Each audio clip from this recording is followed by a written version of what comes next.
So welcome, my name is Damien Walsh. I work for Independent Living Movement Ireland, that's ILMI. ILMI is a national cross-impairment disabled persons organisation. And the format for today's webinar is to talk about our Voice project, which is being run in counties Kerry, Cork, Tipperary, Carlow, Kilkenny, Waterford and Wexford. And I'm delighted to be joined by the two community development workers for ILMI's Voice project, Paula Sorohan and Nicola Meikle. The format will be, I'm going to give a very brief introduction to ILMI as a disabled persons organisation. I'm then going to pass over to my colleague, Paula. And Paula is going to talk about where the Voice project is coming from and what it's been set up to do.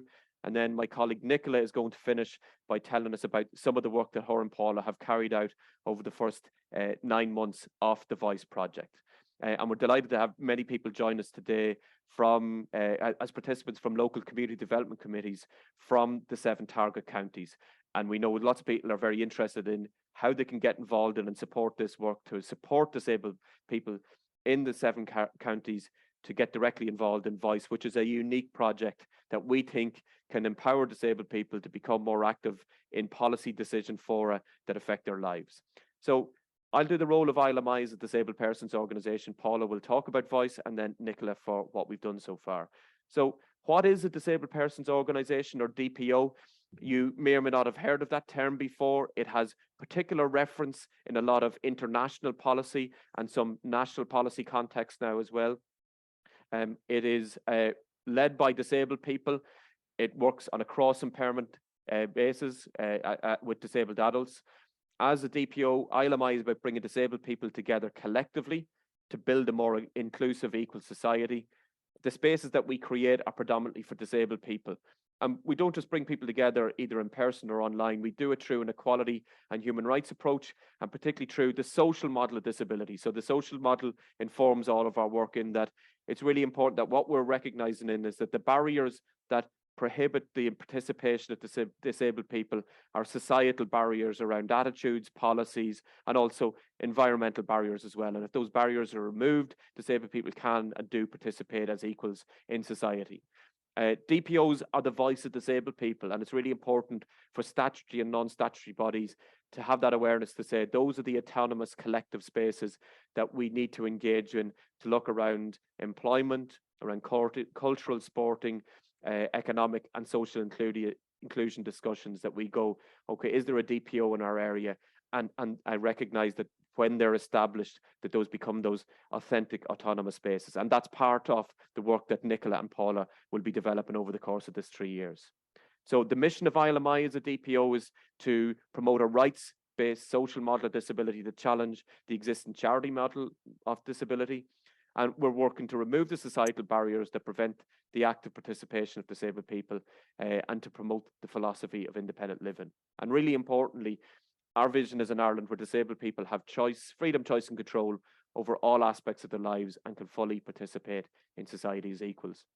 And that we believe that independent living, and that doesn't mean living on your own. Independent living at its core is about people being in control of, having agency, having the choice and options to do the same things that non-disabled people take for granted with the supports that they might need. So that's including in housing, transportation, education, and obviously to participate in social, economic and political life. So how do we work?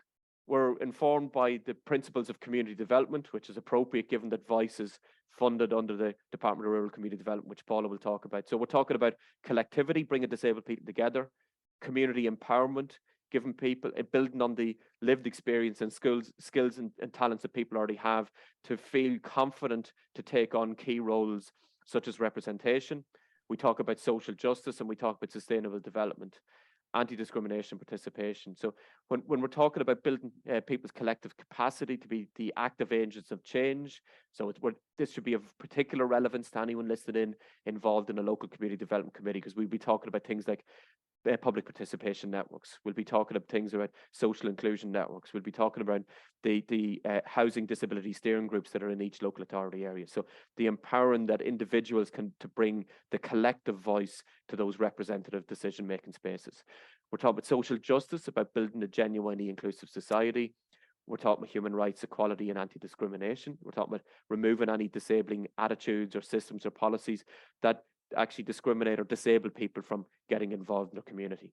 And core at every single thing of ITM or ILMI is the participation of disabled people so that they're actively involved and lead in all aspects of our work and have ownership of the organisation. And that's absolutely vital, because what Paula and Nicola will begin to tell you about Voice as a project, working in the areas that you're currently working in, that's what we're trying to do, is to build those collective autonomous spaces where disabled people become empowered and are participating and leading those discussions at a local level. So this is what we're trying to do, is to try and build essentially local county-based disabled persons organisations that can feed into SICAP, the public participation networks, the local community development committees, but also to build up the structures that will feed into ILMI as a national DPO, so that representatives that are sitting on the Disability Stakeholders Committee or on Joint Oireachtas committees or the Disability Consultation Participation Network, all of that is informed by the genuine lived experience of disabled people working together collectively in their spaces across the country. And we do that already, and what we're trying to do is amplify that through this very exciting initiative that now I'm going to pass over to my colleague Paula, who's going to tell you a little bit more about it. Hello everyone, my name is Paula Sorahan and I'm a proud, confident disabled woman. It's lovely to have you here today. So thank you very much, Damien, for that. So what I'm going to cover today will be firstly the introduction to Voice, what it stands for and who our funders are, how Voice is funded, the objectives for the Voice project and how we will work. So the introduction to Voice. So we love an acronym in ILMI, don't we, Damien? So Voice stands for Virtual Online Inclusive Communities for Empowerment. And it's funded by the Department of Rural and Community Development under the Community Development Pilot Programme, the CDP programme. And it is one of 7 projects that were selected for the CDP programme. And that was actually a huge success because there was over 140 applications that were received. So it really was a great achievement that Voice was one of the successful projects chosen for the CDP programme. And really Voice focuses on engaging with disabled people in 7 counties, Kilkenny, Carlow, Waterford and Wexford, which are the counties that I focus on, and Cork, Kerry and Tipperary, which are the counties that my colleague Nicola Meikle focuses on. So it really focuses on engaging with disabled people in the 7 counties, and really it's a very important community development project because disabled people are a marginalised group in society. So the Voice objectives. So really it's about bringing disabled people together in online spaces via Zoom, and Voice will link mainstream services and decision makers with the disabled people in a cross-empowerment basis based on the principles of the UNCRPD, the United Nations Convention on the Rights of People with Disabilities, and Section 42 of the IREC Act 2014. And really it's about empowering disabled people to identify individualised and tailored support that will really result in disabled people accessing local mainstream services that reduce isolation and improve their health and well-being. And it also, another objective is connecting service providers and decision makers with disabled people through online seminars and inputs, so that really disabled people are linked in with all aspects of social, sporting, educational, economic and cultural life in their locality, so whatever county they're based in the Voice region. And really it's about working with mainstream service and decision makers to really work effectively with disabled people in their area to make sure that service delivery and design actively involves disabled people through an equality and human rights approach. And it's really about that social model approach that Damien spoke about earlier. And it's to use technology, particularly Zoom, connect disabled people on a cross-empowerment basis to really inform local and national policy development. And ILMI provides the technical support, policy and information revision and training in relation to community development to build on the collective views of disabled people on structures such as the local PPNs and to inform the delivery of programmes such as the SICAP programme. So why is this approach so important? Why was this approach chosen? So the approach and aims of the Voice project are really embedded in the principles of this sustainable, inclusive and empowered communities, the 5-year strategy for the community and voluntary sector in Ireland. Sorry, I just can't see there, the 2019-2024. And that really aims to promote, support and invest in activities that bring communities together, empower them to identify their own needs, priorities and agendas, and provide them with the skills, knowledge and experience to influence, shape and participate in decision-making processes that bring about change for the benefit of people within those communities. And really that's very important, because we know from a community development point of view, and myself and Nicola being disabled women ourselves, that at the moment, you know, it's all really around service provision for disabled people, and really that kind of just focuses on providing a service to the disabled person, and it really focuses on their condition or their impairment.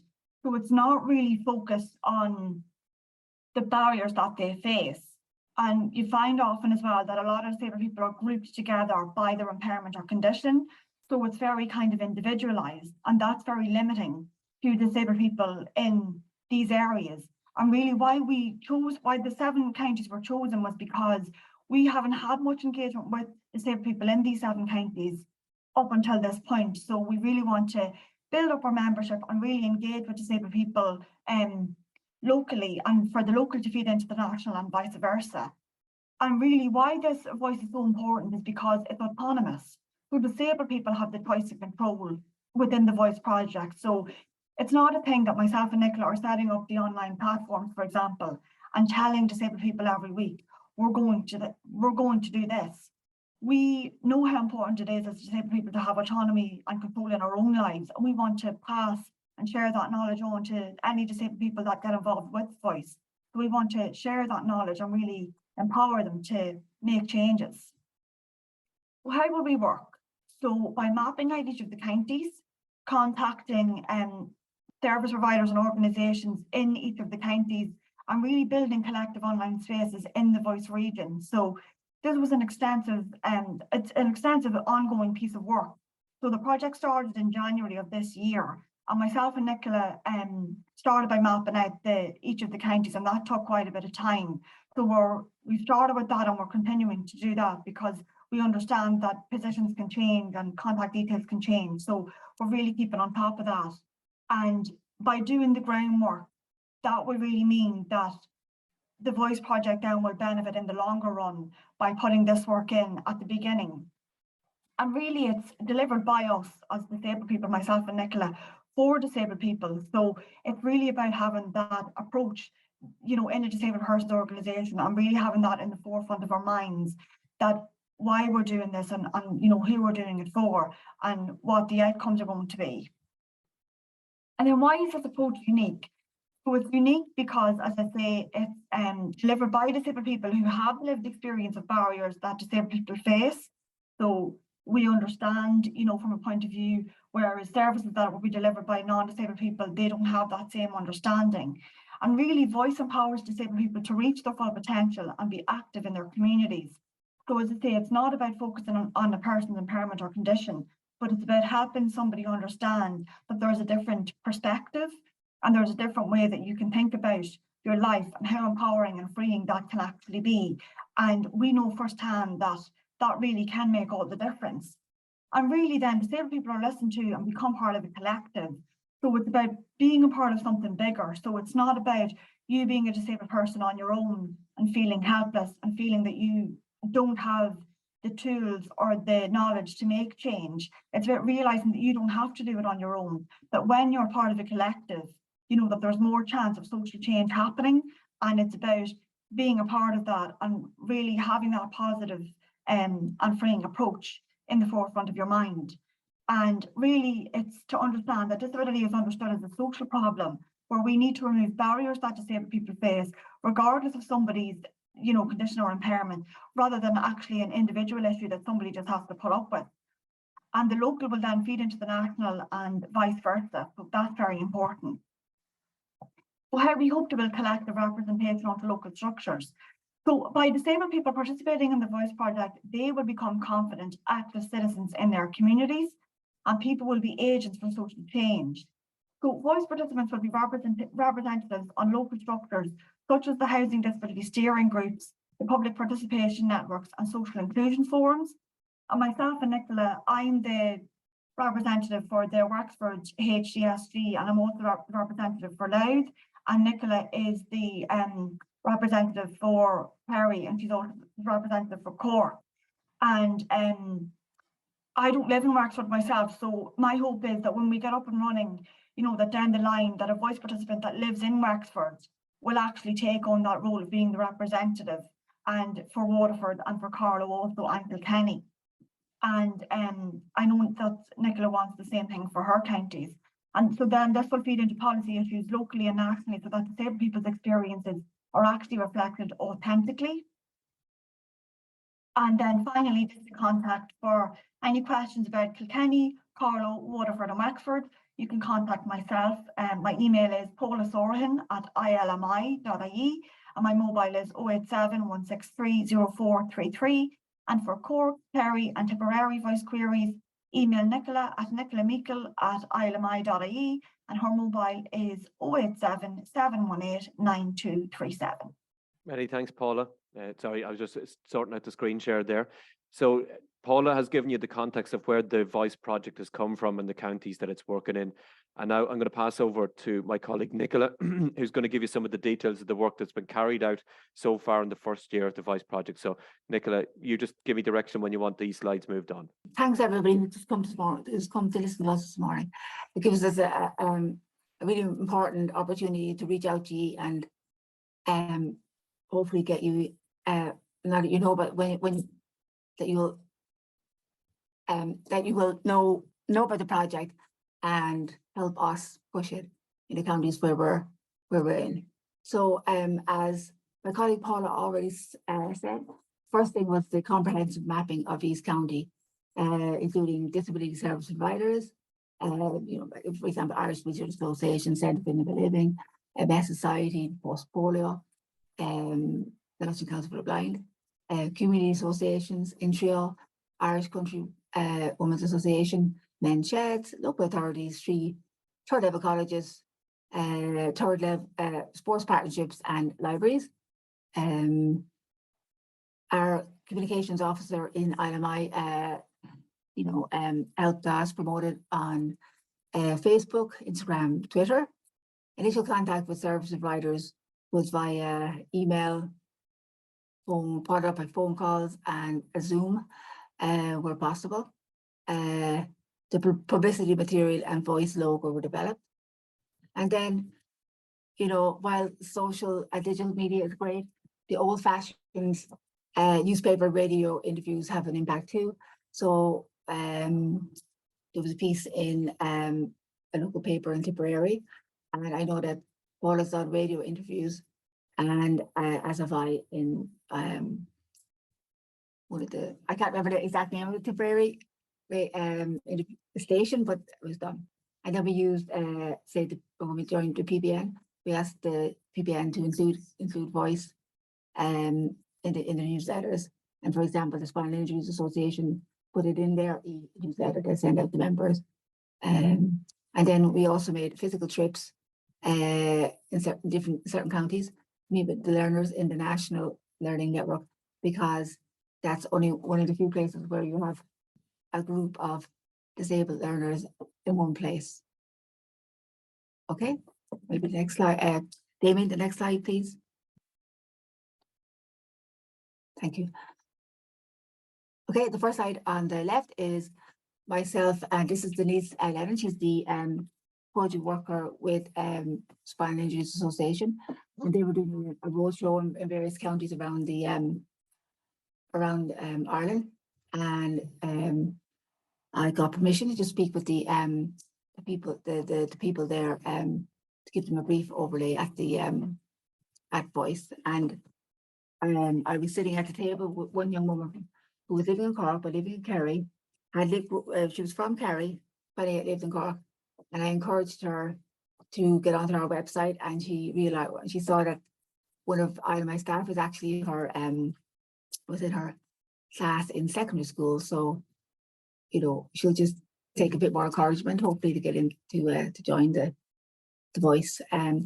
This picture is of myself and Paula dealing with Minister Joe O'Brien, who his department was the one that had the funding application, where Voice was one of, I think, 7 out of over 100 and something projects that applied. And that was my first time meeting Paula in real life. And we met all the other projects in real life for the first time. Paula, wherever there's an opportunity to promote ILMI and Voice, the picture down below is it was in Limerick, beyond Limerick, I think it was 2 weekends ago, the Ombudsman for Children. Next slide, David. Thank you. Collaboration and consultation. Paul and I prepared for going live by joining Zoom sessions of the ILMI on-site program. This is a similar project that ILMI and a Northern Irish organisation worked in collaboration, where disabled people were given a digital device like a tablet, and then they, over 6 or 8 weeks, they had over a number of weeks, had social inputs like from, say, somebody from MABS, somebody else from Ulster Bank, doing a class on how to avoid fraud, how to avoid fraud and look out for fraud on your computer. She also did a managing your money one as well.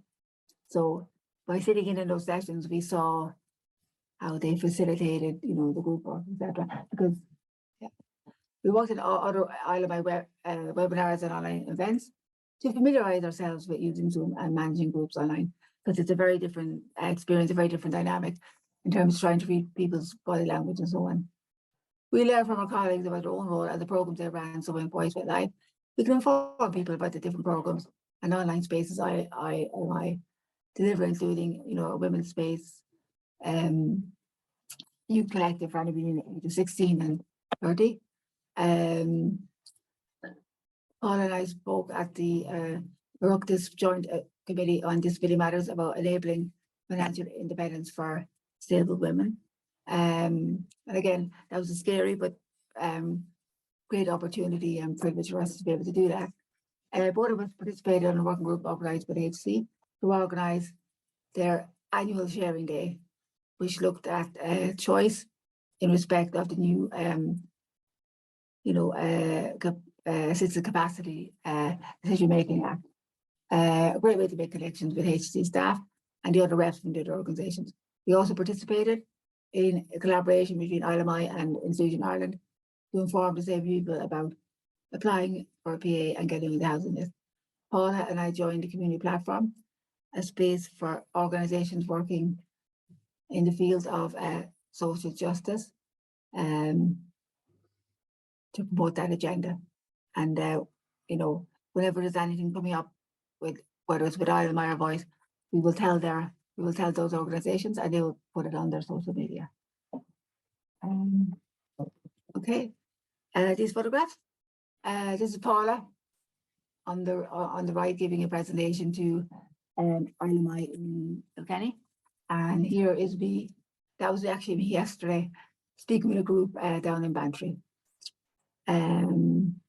Yeah, so this photograph is actually so obviously a lot going on in this photograph, but it just shows that, for example, this is in one of the inputs in Sligo, in Tipperary was a librarian, and she spoke about all the different things that libraries do now. They're a fantastic resource, and actually one of the people designing was a visually impaired young man, and he was actually saying he had used the audiobooks library when he was doing his leave insert, because he had to do some project and he found it very, very, very helpful. Last week in Zoom, so we had an online session, and it was from Rosie Mead, is a lecturer, an academic, specialised in community development, and she was to talk about different social movements. I don't know if you recognise any of them, but the most recent one, that's the water charges, Vietnam, and that's the Irish women's, the train back from Belfast, back in the day when you couldn't buy contraception, or unless you were married, and then you just and if you see, if anybody from Cork is actually has joined us, is the PPN worker giving a chat about the role of her job and an overview of the PPN. Okay, so Mike, on to the next one there. Yeah, so why so far? Virtual platforms rolled out in 3 counties, other counties rolled out soon. First Voice online session in Tipperary was in early May, 5th of May, and the guest speaker was from the Cork-based Dogs for the Disabled. They're the only charity in Ireland that that are specifically for disabled adults, not children with autism or visually impaired. So they train the dogs and then explain to the group that how much whereas the dogs are free, the vet, you still have to take into consideration the vet's fees, etc. Very positive feedback from most participants. One person didn't come to another. So anyway, so for guest speakers have included speakers from Entrio, Employability, MABS, ILMI staff, library staff that used to see academic on community development, something on a session on assistive technology, PPN, project worker, and advocacy project worker. We have joined the local PPNs network and engaged in the local community. A grant received from Cork City Council earlier in the year to contribute towards 2% of fees. And we have to take different approaches depending on the group profile. For example, the group in Cork would be, I suppose the youngest person might be 30, and they've all been involved in different pieces of activism over the years. Whereas a young group, for example, the group I met yesterday, and also a number of young people that I'm always trying to, I don't want to use the word groom, but it's like cultivate. So, to gently kind of persuade them that yes, they could join this group, I don't invite them away. So because if I was to get them just to come to the Cork Voice, it'd be going back to square one with they need a lot of capacity building, and that's okay because that's it takes time, but it's very much worth doing it. Okay, so and I guess the reason that ultimately that we have guest speakers is to attract people, and hopefully when they come, then they we can explain what we're trying to do in terms of getting them giving them the tools to go out, and if they don't like something or think something is unfair, as a disabled group themselves, they can challenge that when they know about the public sector duty and the different legislation and so on. Okay. Next slide. Okay, just another picture. We have an online session with this person in the corner. Again, it was about how to manage your money, how to budget more effectively and so on. And over here, this is kind of one-to-one inspired. This man, Jack, is in rehab care in Tipperary, and I saw his name on Twitter because ILMI and National Learning Network had a joint session on advocacy and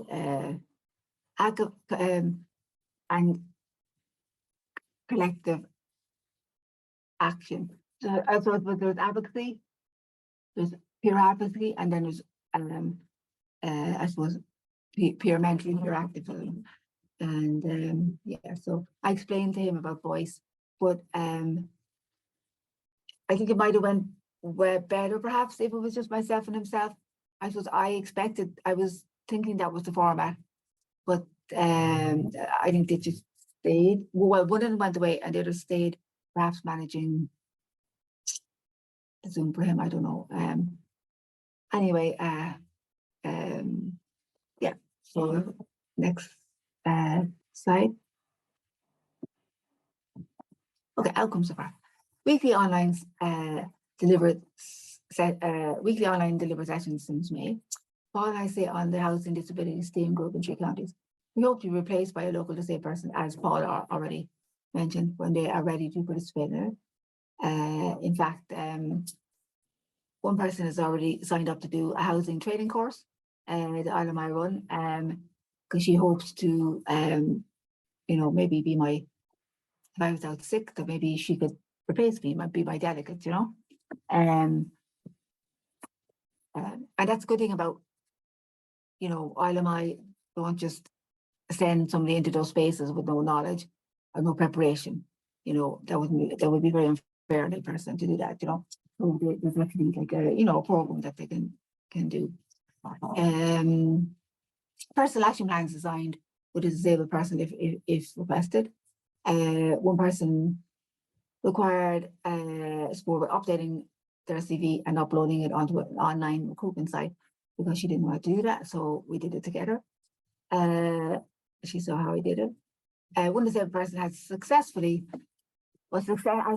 successfully supported to get a personal assistance service, which he required because she'd been offered, this is somebody with a master's, and she was sitting at home getting very fed up, to say the least. And she applied for several jobs. She got an offer, but couldn't take it up without the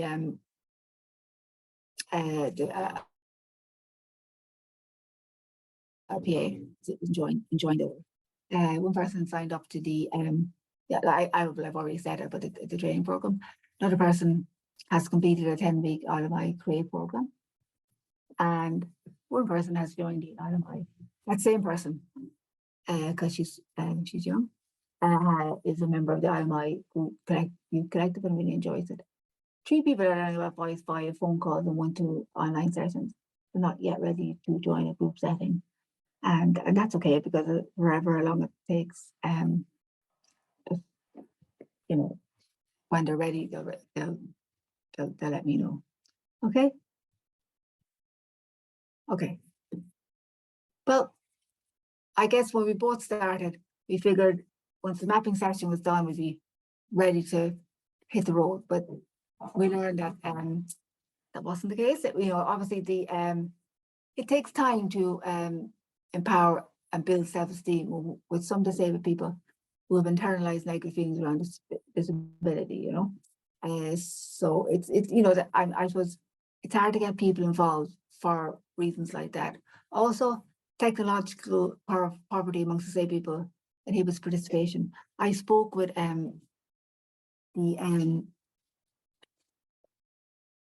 she works with the IWA, a person in Tipperary who works with the IWA. She works for the Irish Nature Association, but she's actually on the board of one of the centres for independent living in Tipperary. And she said a lot of the people don't have email addresses. I was kind of surprised, but then I spoke to a colleague in Galway, and she said, yeah, it absolutely was. It was an issue in Galway, and she actually got a grant from Galway to the council to be purchase a number of tablets, and then so the people who applied were interviewed and got onto the program. They would have inputs, like an input on how to apply for a personal assistant, look at issues around housing, transport, etc. What can be done about that? I guess that reaching disabled people directly relies on the cooperation of other stakeholders. Obviously, disabled, because I give the information to the manager of the organization who has the list of disabled people.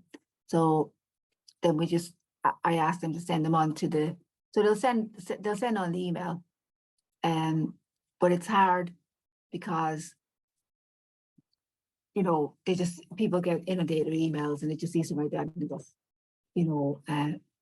I already, for example, if say for example, if somebody with MS and they already have the MS Society organizing online events, because one of the staff at MS told me that they wanted to continue doing your exercise online because then they didn't have to go somewhere.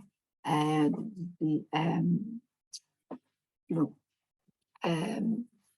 we are living in a post-lockdown world, and essentially a lot of people just wanted to get back to real life and fed up of the online stuff. But in fairness, Now that, things are open again by day, it just means that we have our sessions in the evenings. And hopefully that's not too much of a bother for people. Peer mentoring plays a really crucial role in capacity building, and there's no question about it. Like since 2011, I was in a different job, but nevertheless, with the Cork Centre for Independent Living, and I was a supervisor. One of the participants was really, really good. She organised like a peer forum, and we got a grant. So we ran a session of over 12 weeks capacity building. So we had things like, 3 sessions on, resilience and personal development, resilience, dealing with stress, managing, difficult situations in a more straightforward way. We also had inputs from Cork City Partnership and others. It's a good bit back. But the point is, like, it was a mixed group. We had people with learning disabilities, physical disabilities, etc., cross impairment, and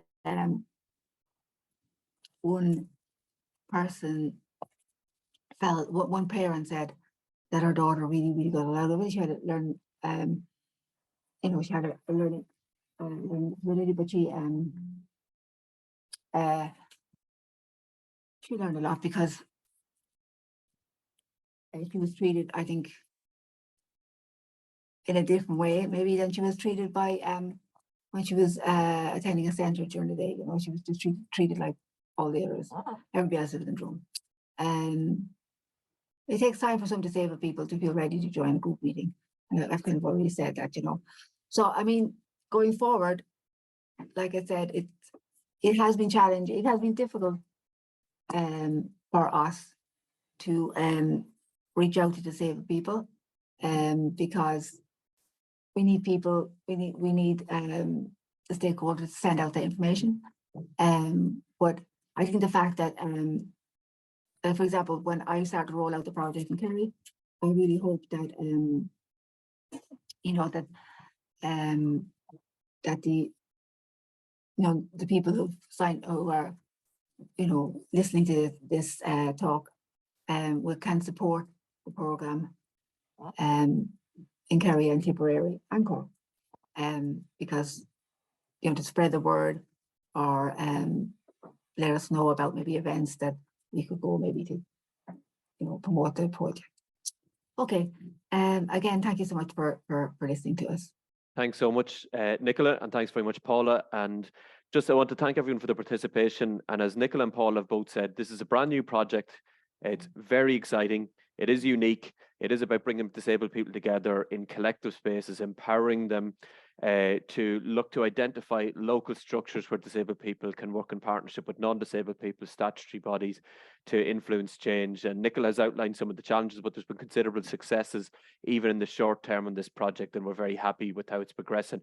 But as Nicola said, we are relying on people on the ground in each of the 7 counties, whether it's through local area-based partnerships, whether it's through the HSE, whether it's through directly disability services, social inclusion units and local authorities, to be comfortable that the idea that the Voice project is based in those 7 counties of Kerry, Cork, Tipperary, Waterford, Wexford, Carlow and Kilkenny, and that Nicola and Paula's contact details, if you want to learn more, he's saying, look, there's some disabled people I work with, or some disabled people are connected with my organisation, how did they get involved in Voice?